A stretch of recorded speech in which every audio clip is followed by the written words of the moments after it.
Hi everyone, this is our final Data 6500 project. We selected the topic called Love, True Love, which looks at how online dating is becoming a factor in today's day and age couples and how stable these couples are. Before we get into our presentation, we wanted to start with some provoking questions to get you guys thinking about the different content we'll be presenting on. So the first one is, did you meet your partner online, or how did you meet your partner? How stable do you think online relationships are? And what kinds of people do you think use online dating? So I think as we all know, in recent years, there have been a lot of dating apps that have emerged. And I think that in the 21st century, it's hard to imagine dating without the use of apps. I think everyone has talked to someone or has used one themselves or talked to someone who has used one. And I think that this is really interesting because the patterns and effects of dating apps are relatively new, which gives us a unique opportunity to measure them. So we have three key problems that we're addressing. So problem one is, does meeting online lead to greater or less couple stability? Problem two, do traditional and non-traditional couples meet in the same way? And problem three, what kind of couples are more likely to have met online? As we've learned from this class, the CRISP-DM process is the best way to frame a lot of data mining and data application problems. So the first step we took using the CRISP-DM model was the business understanding step, which is where we framed our questions and found the CSV that was going to produce the best data for our questions. We then moved into the data understanding and data preparation categories, which I'll get into a little bit later, where we understood our data and cleaned our data for the different attributes that we needed to run our different hypotheses.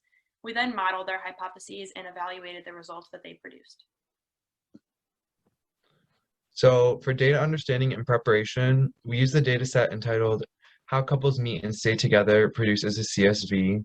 And so for each question slash problem, we only filter the columns that we needed to form our approach. So each hypothesis will focus on different variables from the data set. In this project, we use an application called RapidMiner, which some of you might have heard about before. Max is a business analytics major, and I'm a business analytics minor here. All three of us are still in our undergraduate, and this is a tool that we've used. So we decided to bring it into this class because we thought it would help us sort through this large CSV. So overall, RapidMiner helps us filter and clean the data to achieve the highest results. The three attributes that we used in RapidMiner or operators were the read CSV operator, which is where you upload a CSV file, select attributes, which is where you can select, as Thomas said, the different columns that we need for each hypothesis, and filter examples. So within the filter examples, we were able to clean the data, make sure nothing was missing, and make sure only the data that we wanted to appear did.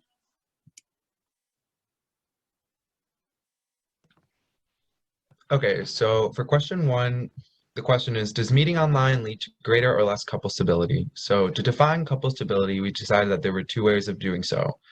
We decided that married couples and couples with the highest relationship quality would most likely indicate greater couple stability. So in addition, the dataset contained four different types of ways a couple could meet via online dating. So number one is reconnected. They already knew their partner, but reconnected online. Number two is they probably did not meet online. Number three is previously strangers. So before the online connection was made, they did not know each other and they were strangers. And number four is mediated. So the online connection was mediated by friends, family, or others. So what we did to approach this was we decided to create a filtered CSV in RapidMiner with only the marriage, relationship quality, and met online variables. So as we can see from this chart, it shows that out of the 105 married couples who met online, 79 were previous strangers, 10 did not meet online, 8 were mediated, 7 reconnected, and 1 we could not tell from the survey. So I think that looking at this chart, it really shows that for using dating applications, previous strangers were the most likely to end up being married, which I think is quite shocking. You might think that someone who had a mediated connection might be more likely to get married because they might have more in common, such as even just a mutual friend. So for the next slide, it shows that out of the 168 couples with excellent relationship quality who met online, 130 were previous strangers, 13 did not meet online, 14 were mediated, 10 reconnected, and 1 we cannot tell from the survey. So I think that this shows that the couples with the highest relationship quality in the data the majority of them were previous strangers. And so when we take this all together, out of the 61 married couples with excellent relationship quality who met online, 47 were previous strangers, 5 did not meet online, 4 mediated, 4 reconnected, and 1 we could not tell from the survey. So as we can see from the data, we can tell that previous strangers using data apps were most likely to end up being married with an excellent relationship quality. So to summarize our results, we can see from the data, if we define stability by high quality or marriage, or even both, the most stable couples from the survey were most likely to have been previous strangers that had met online. The next question we looked at was, do traditional couples and non-traditional couples meet in the same way? Similar to question 1, as Thomas just explained, we needed to define what a traditional couple is. So we decided to define a traditional couple as a different sex couple and a non-traditional couple as a same-sex couple. For this, we decided to include a few more categories on how these couples could have met. Instead of just doing how they met online, we also included that they could have met through friends, met through family, and met through neighbors to see if meeting in person was more prominent than online meeting. So for this hypothesis, we filtered the attributes for the various 4 how met categories that Thomas listed in the same sex and different sex couples category. For the met in person data, we concluded that there were 108 same sex and 197 different sex couples, total 305 in the category.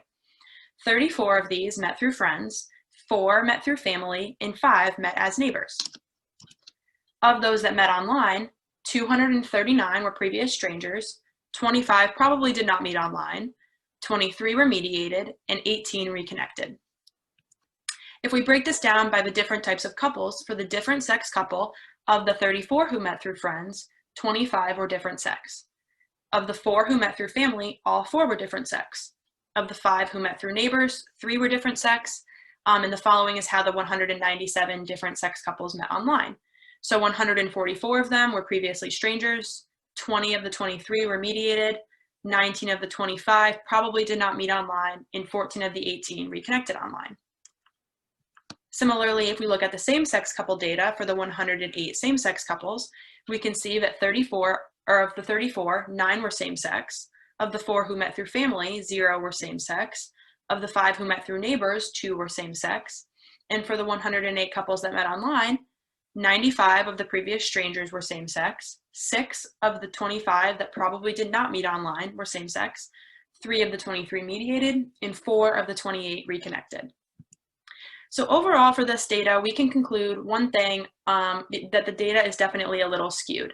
Like I said, there were 197 different sex couples and only 108 same-sex couples. So in order to evaluate this data from the most even perspective, we had to kind of divide in our heads the numbers that we were getting for the different sex by 2, so that we could, for example, for the 25 that met through family, we wanted to think of that as more like 12. That made it more valuable and more comparable to the same-sex couples. But overall, we can conclude that the online resources were more heavily used by same-sex couples, whereas in-person resources, such as meeting through neighbors or family or friends, were more heavily used by different sex couples. So now move on to question 3, what kind of couples were more likely to have met online? So due to the large number of quantities included in the dataset, we selected the characteristic we think are most fitting for the analysis. In this case, it's race, religion, and age. This characteristic would then compare the 2 types of ways that couples have met online. So they are either previously stranger before meeting online, or the online meeting was mediated by either friends, family, or others. So with data understanding, we see that couples in the 26 to 34 years old and 40 to 47 years old were most likely to meet online, either as stranger or through mutual friends and family. And also individual forming relationship online were typically white people, followed by Black people and Pacific Islander. So this data set is obviously a little bit skewed because we have a lot of white people in the data set. So that might explain why the amount of white people, percentage of white people was much higher than other races. And when talking about religion, non-religious Protestant, other Christian, and Catholic people form the most online relationship in the data set. So talk about a result, we can conclude that couples over the age of 20 but under the age of 50 were more likely to pursue a relationship online. and that the same can be said about non-religious, Protestant, Catholic, and white individual. When talking about the entire database, the definition of couple stability and traditional couple proved to be difficulties, mostly because there's a lot of definition. People can define them differently. First, couple stability is based on the quality of the relationship, and traditional couples, um, people who have cisgender, and so it's gonna be male to female and female to male. The database also doesn't show if the couples were still together or how long they lasted. And finally, two-thirds of service couples were different sex. So this means that it's much harder to find a database for same-sex couple, and it's harder for us to infer the result from those databases. And in conclusion, we believe that analytics provides with an great opportunity to examine the patterns and the strength online dating has created. And much to our surprise, online dating really provide a good spot for people to meet, and that we were really surprised to see that a lot of relationships that are great will form through online dating. And that's it for our presentation, and thank you for listening.